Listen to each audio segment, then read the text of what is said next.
বাংলাদেশের সর্বশেষ গুরুত্বপূর্ণ আপডেট সংবাদে আপনাকে স্বাগত। শুরুতেই সংবাদ শিরোনাম, পরে বিস্তারিত। প্রথমে জানাবো, সাবেক প্রধান শিক্ষককে পেটালেন যুবলীগ নেতা। নোয়াখালীর হাতিয়ায় মামলা প্রত্যাহার না করায় শঙ্কর চন্দ্রদাস নামে সাবেক এক প্রধান শিক্ষককে পেটানোর অভিযোগ উঠেছে যুবলীগ নেতার বিরুদ্ধে। আজ ভুক্তভোগী সাবেক প্রধান শিক্ষক বাদী হয়ে 4 জনের নাম উল্লেখ করে হাতিয়া থানায় লিখিত অভিযোগ করেছেন। শঙ্কর চন্দ্র দাস হাতিয়া সরকারি KSS উচ্চ বিদ্যালয়ের সাবেক প্রধান শিক্ষক ছিলেন। তিনি চর ঈশ্বর ইউনিয়নের 7 নম্বর ওয়ার্ডের রাজেরহাওলা গ্রামের বাসিন্দা। অভিযুক্ত যুবলীগ নেতা নোবেল চন্দ্র দাস একই ইউনিয়নের 7 নম্বর ওয়ার্ড যুবলীগ সভাপতি। জানাবো, ইসরায়েলি হামলায় প্রাণ হারালেন আরও 40 জন ফিলিস্তিনি। ফিলিস্তিনের গাজা উপত্যকায় ইসরায়েলি হামলায় গত 24 ঘন্টা আরও 40 জন ফিলিস্তিনি নিহত হয়েছে। এ সময় আহত হয়েছে 2 শতাধিক ফিলিস্তিনি। ফলে ইসরায়েলি বাহিনীর হামলায় গাজায় নিহতের সংখ্যা 54,500 ছাড়িয়ে গেছে।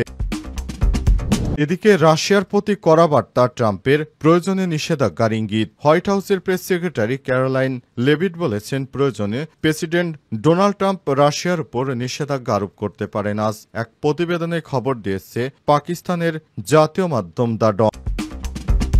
এবারে জানাবো, পাকিস্তানের হয়ে গুপ্তচর বৃত্তি করার অভিযোগে আরও এক ইউটিউবার গ্রেপ্তার। পাকিস্তানের হয়ে গুপ্তচর বৃত্তির অভিযোগে আরও এক ইউটিউবার গ্রেপ্তার হয়েছে। সর্বশেষ গ্রেপ্তার হওয়া অভিযুক্ত জানমহল নামে একটি ইউটিউব চ্যানেল চালাতেন তিনি।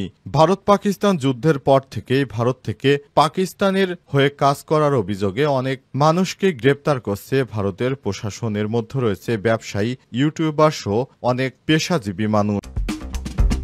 এরপর জানাবো, মোদি হচ্ছে নেতানিয়াহুর সস্তা সংস্করণ। পাকিস্তানের সাবেক পররাষ্ট্রমন্ত্রী ভারতের প্রধানমন্ত্রী নরেন্দ্র মোদীকে ইসরায়েলের প্রধানমন্ত্রী বেঞ্জামিন নেতানিয়াহুর ডেমো সংস্করণ বলে ব্যঙ্গ করেছে পাকিস্তানের সাবেক পররাষ্ট্র ও পাকিস্তান পিপলস পার্টির PPP চেয়ারম্যান বিলাল ভুট্টো জারদারি। তিনি বলেছেন, মোদি হচ্ছে নেতানিয়াহুর মতো এক কুলাঙ্গার। পাকিস্তানের সাবেক পররাষ্ট্রমন্ত্রী বিলাল ভুট্টো বললেন, নরেন্দ্র মোদী হচ্ছে নেতানিয়াহুর আপডেট ভার্সন। ভারতের প্রধানমন্ত্রী মোদীকে ইসরায়েলের প্রধানমন্ত্রী বেঞ্জামিন নেতানিয়াহুর ডেমো সংস্করণ বলে ব্যঙ্গ করেছে পাকিস্তানের পররাষ্ট্রমন্ত্রী ও পাকিস্তান পিপলস পার্টির চেয়ারম্যান বিলাল ভুট্টো জারদারি। তিনি বলেছেন, মোদী হচ্ছে নেতানিয়াহুর মতো, তবে কম দাবি বা সস্তা সংস্করণ। জাতিসংঘের সদর দপ্তরে আয়োজিত এক সংবাদ সম্মেলনে মন্তব্য করেছেন তিনি। একই সঙ্গে মোদীকে কাশ্মীরের কসাই হিসেবেও আখ্যায়িত করেছেন। খবর ডন এবং ARY নিউজের। টেমু হচ্ছে চীনের জনপ্রিয় একটি অনলাইন মার্কেট প্লেস, যেখানে খুব সস্তা দামে পণ্য পাওয়া যায়, কিন্তু অনেকেই সেগুলো কম মানের বা মূল্যমানের বা নিম্নমানের অনুকরণ দিয়ে তৈরি। তাই ট্রাম্পকে টেমু হিসেবে আখ্যায়িত করেছেন তিনি, অর্থাৎ কম দামি, কম মানের কপি প্রোডাক্ট ইত্যাদি বুঝিয়েছেন নরেন্দ্র মোদীকে। দেশটির সাবেক পররাষ্ট্রমন্ত্রী ও পাকিস্তান পিপলস পার্টি PPPর চেয়ারম্যান বিলাল ভুট্টো আরও বলেছেন, মোদী হচ্ছে নেতানিয়াহুর মতো, তবে টেমু অর্থাৎ কম দামি সংস্করণ যেমনটা টেমুতে পাওয়া যায়। আমরা ভারতের প্রতি আহ্বান জানাচ্ছি যেন তারা নেতানিয়াহুর মতো নেতিবাচক উদাহরণ অনুসরণ না করে। তিনি আরও বলেছেন, অভিযোগ করেন, ভারত ইসরায়েল খারাপ দৃষ্টান্ত অনুসরণ করছে। মোদীকে কাশ্মীরের কসাই আখ্যায়িত করে বিলাল আরও বলেন, মোদী কাশ্মীরের মতো সিন্ধু উপত্যকাতেও একই রকম দমন পীড়নের চেষ্টা চালাচ্ছে। পাকিস্তান ও ভারতের গোয়েন্দা সংস্থা ISI এবং র যদি একই সঙ্গে সন্ত্রাসবাদের বিরুদ্ধে কাজ করে, তবে দক্ষিণ এশিয়ায় উল্লেখযোগ্য হারে সন্ত্রাস কমানো সম্ভব বলে মনে করেন তিনি। যদি এই দুই দেশের গোয়েন্দা সংস্থা একসঙ্গে বসে কাজ করে, তাহলে ভারতের মাটিতে পাকিস্তানেও সন্ত্রাস অনেক কমে যাবে বলে মনে করে বিলাল জারদারি। রাশিয়ার প্রতি কড়া বার্তা ট্রাম্পের, প্রয়োজনে নিষেধাজ্ঞার ইঙ্গিত। হোয়াইট হাউসের প্রেস সেক্রেটারি ক্যারোলাইন লেভিট বলেছেন, প্রয়োজনে প্রেসিডেন্ট ডোনাল্ড ট্রাম্প রাশিয়ার উপর নিষেধাজ্ঞা আরোপ করতে পারে। আজ এক প্রতিবেদনে খবর দিয়েছে সামা টিভি। এক সংবাদ ব্রিফিংয়ে তিনি জানান, ফিলিস্তিনের খাদ্য সহায়তা পৌঁছে দেওয়ার জন্য গাজা রিলিফ ফাউন্ডেশন গঠন করা হয়েছে এবং সাহায্যের জন্য অপেক্ষমান মানুষের উপর গুলিবর্ষণের খবরগুলোকে গুরুত্বের সঙ্গে বিবেচনা করা হচ্ছে। লেভিট জানান, ইসরায়েলি হামলায় প্রাণ হারালেন আরও ৪০ জন নিরীহ ফিলিস্তিনি। ফিলিস্তিনের গাজা উপত্যকায় ইসরায়েলি হামলায় গত ২৪ ঘন্টা আরও ৪০ জন নিরীহ ফিলিস্তিনি নিহত হয়েছে। এ সময় আহত হয়েছে ২ শতাধিক ফিলিস্তিনি। ফলে ইসরায়েলি বাহিনীর হামলায় গাজায় নিহতের সংখ্যা ৫৪,৫০০ ছাড়িয়ে গেছে। এছাড়াও গত ১৮ মার্চ গাজায় নতুন করে ইসরায়েলি হামলা শুরু হওয়ার পর থেকে ৪,২০০ জনের বেশি ফিলিস্তিনি নিহত হয়েছে। আজ রাতে গাজা স্বাস্থ্য মন্ত্রণালয়ের বরাত দিয়ে তথ্য জানিয়েছে বার্তা সংস্থা আনাদোলু। প্রতিবেদনে বলা হয়েছে ২০২৩ সালে অক্টোবরে গাজায় ইসরায়েলি সামরিক অভিযান শুরুর পর থেকে অন্তত ৫৪,৫১০ জন নিরীহ ফিলিস্তিনিকে হত্যা করা হয়েছে।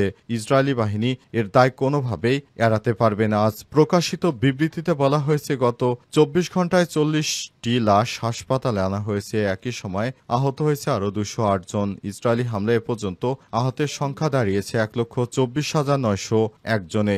বিবৃতিতে আরও বলা হয়েছে বহু মানুষ এখনও ধ্বংসস্তূপের নিচে চাপা পড়ে আছে। তাদেরকে এখনও উদ্ধার করা যায়নি। তাদের উদ্ধার করতে ব্যাপক তৎপরতা চালানো হচ্ছে। তারা যেহেতু ওইসব এরিয়ার মধ্যে চাপা পড়ে আছে, কারণ তারা ওইসব এলাকায় যেতে পারছে না উদ্ধারকারীরা, কারণ রাস্তাঘাট পুরোই ব্লক হয়ে আছে। সেসব জায়গায় গিয়ে তাদেরকে উদ্ধার করে তারপর লাশগুলো শনাক্ত করা সম্ভব হচ্ছে না। এ কারণে মৃতের সংখ্যা বেশি হলেও এখনও প্রকৃত মৃতের সংখ্যা কত সে বিষয়ে স্পষ্ট ধারণা পাওয়া যাচ্ছে না। এ পর্যন্ত যতজনের মৃতদেহ উদ্ধার করা হয়েছে শুধুমাত্র তাদের সম্পর্কেই বলা হচ্ছে। সাবেক প্রধান শিক্ষককে পেটালেন যুবলীগ নেতা।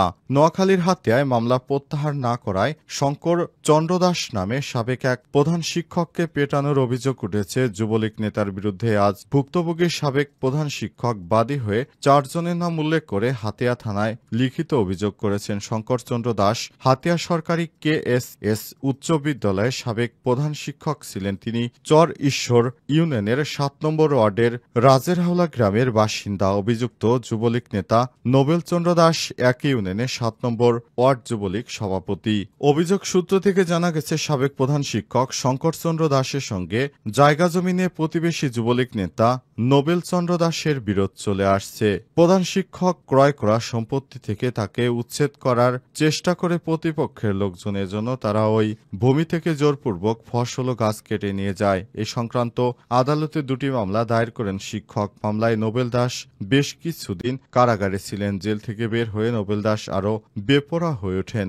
মামলা প্রত্যাহার করতে শঙ্কর দাসকে চাপ দিতে থাকেন। সাবেক এই শিক্ষক ছেলেমেয়েসহ ভারতে অবস্থান করায় তিনি বাড়িতে স্ত্রীকে নিয়ে একা বসবাস করছেন। এদিকে গত ২৭ মে তিনি নোবেল দাস সহ কয়েকজন সন্ত্রাসী শঙ্কর দাসের বাড়িতে দরজায় এসে তার উপর আক্রমণ চালায়। তখন ওই অবসরপ্রাপ্ত প্রধান শিক্ষক গুরুতর আহত হয়েছেন। অবসরপ্রাপ্ত প্রধান শিক্ষকের উপর যে হামলা হয়েছে সেটি কোনোভাবেই কাম্য নয়। যুবলীগের নেতা বেশ কিছুদিন জেল হাজতে থাকার পর তার গডফাদারদেরকে নিয়ে সে একই সঙ্গে সেখানে হামলা চালায় এবং সেই হামলার পর আবার নতুন করে মামলা দায়ের করেছেন ওই প্রধান শিক্ষক। এ বিষয়টি নিয়ে পুলিশ জানিয়েছে তারা তদন্ত করছে, বিষয়টি সত্যতা জানার চেষ্টা করছে।